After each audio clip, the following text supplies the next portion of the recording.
विद्यार्थी मित्रांनो, आज आपण आपल्या मराठीच्या पुस्तकातील आनंदी आनंदगडे या कवितेचा स्वाध्याय सोडवूया। पहिला प्रश्न आहे, खालील अर्थाच्या कवितेतील ओळी शोधून लिहा। 1. सगळीकडे आनंदी आनंद आहे।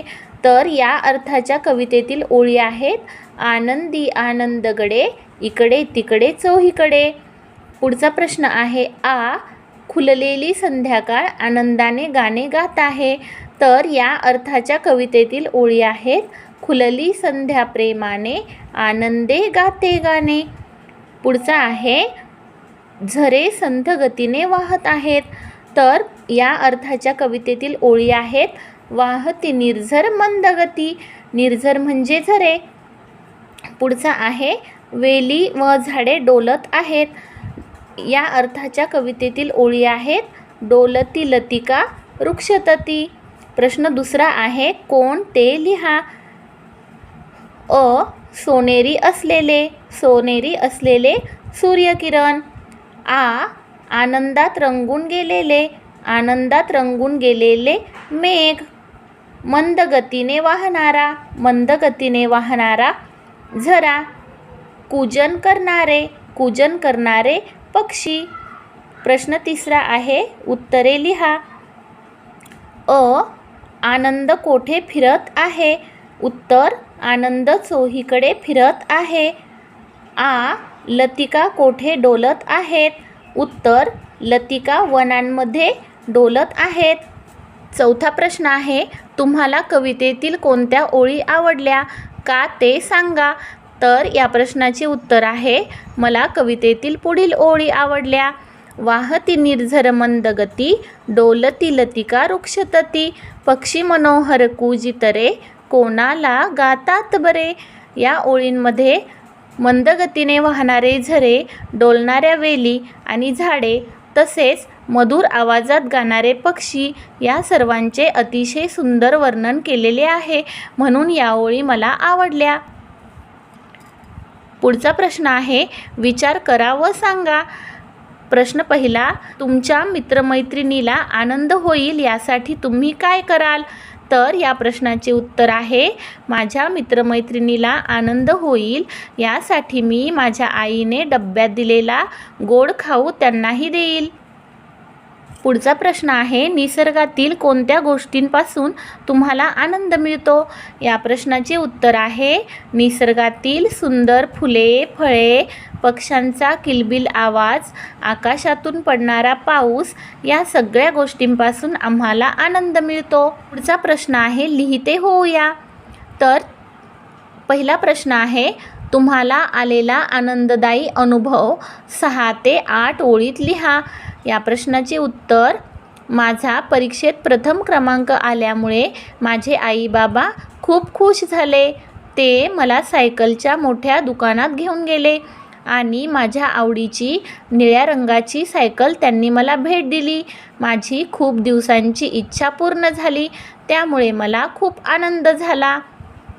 दुसरा प्रश्न आहे, तुमच्या वर्गाची हस्तलिखिते तयार करण्यासाठी विविध विषयांची यादी तयार करा। तर आपल्या वर्गाच्या हस्तलिखितांसाठी आपण पुढील विषयांचा विचार करू शकतो, विनोद, सुविचार, छोट्या बोधकथा, शब्दकोडी, चित्रकला, नक्षीकाम आणि मनोरंजक माहिती।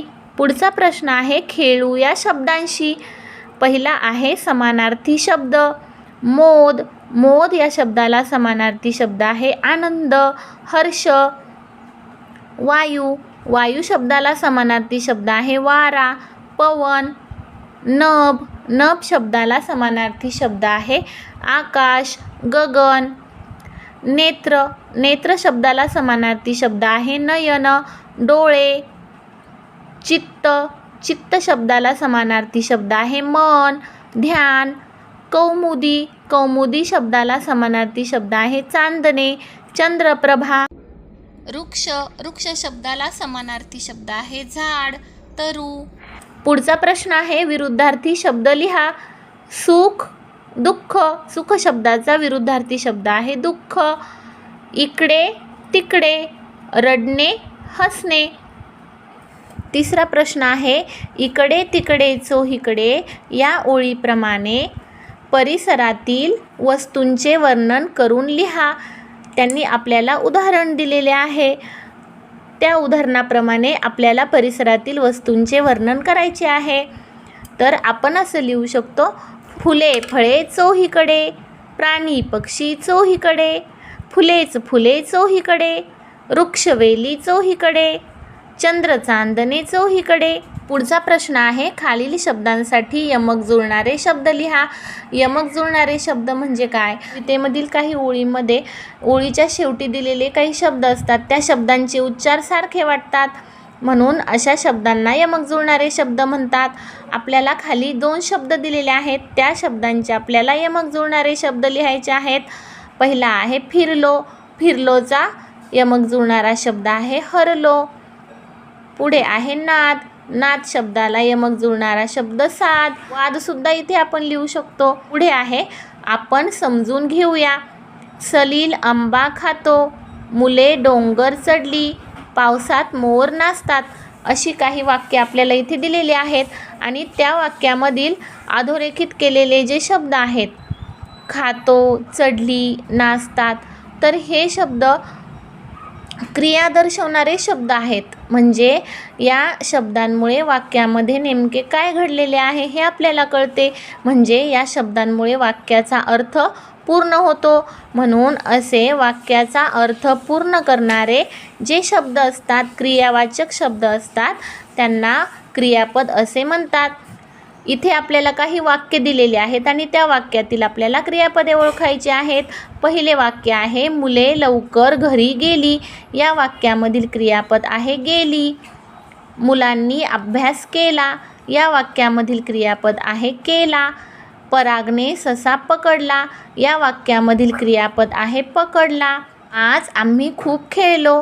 या वाक्यातील क्रियापद आहे खेळलो. कोकिळ गाणे गातो. या वाक्यामधील क्रियापद आहे गातो. ताई गावाला गेली. या वाक्यातील क्रियापद आहे गेली. विद्यार्थी मित्रांनो, यावरून तुमच्या लक्षात आलं असेल की वाक्याचा अर्थ पूर्ण करणारा वाक्यातील शेवटचा शब्द आहे. म्हणजे क्रियापद हे वाक्यामध्ये शेवटी येते. तर अशाच प्रकारे तुम्हीही क्रियापदाची काही उदाहरणे शोधण्याचा प्रयत्न करा. अभ्यासाशी संबंधित आणखी व्हिडिओ बघण्यासाठी आपले चॅनल बघत रहा. तुम्ही देत असलेल्या प्रतिसादाबद्दल तुमचे मनापासून धन्यवाद.